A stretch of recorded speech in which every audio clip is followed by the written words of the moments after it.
কক্সবাজার সৈকতের লাবণী পয়েন্টে প্রতিমা বিসর্জনের মধ্য দিয়ে সমাপ্ত হলো সনাতন ধর্মাবলম্বীদের সবচেয়ে বড় ধর্মীয় উৎসব দুর্গাপূজা।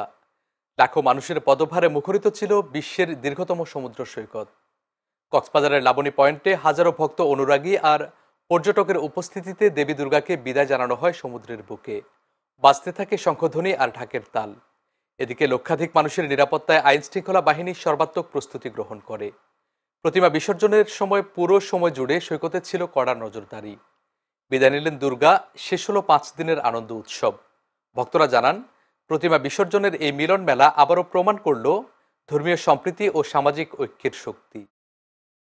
বছরে এই দিনটাই হচ্ছে সবচেয়ে বড়। কেউ হাসবে, কেউ আনন্দ করবে, কেউ কান্না করবে এবং মার কাছে চাইবে যে আমাদের দেশের মানুষ কিভাবে শান্তিতে থাকবে, আমরা কিভাবে সবাই একসাথে মিলেমিশে থাকতে পারি। যে দশমীতে সাগরে যে দশমী হবে সেটাতে আমি পার্টিসিপেট করতে পেরে আমার ভীষণ আনন্দ লাগছে। মায়ের কাছে একটাই চাওয়া, মা যেন ধর্ম বর্ণ নির্বিশেষে সবাইকে হিংসা বিদ্বেষ সব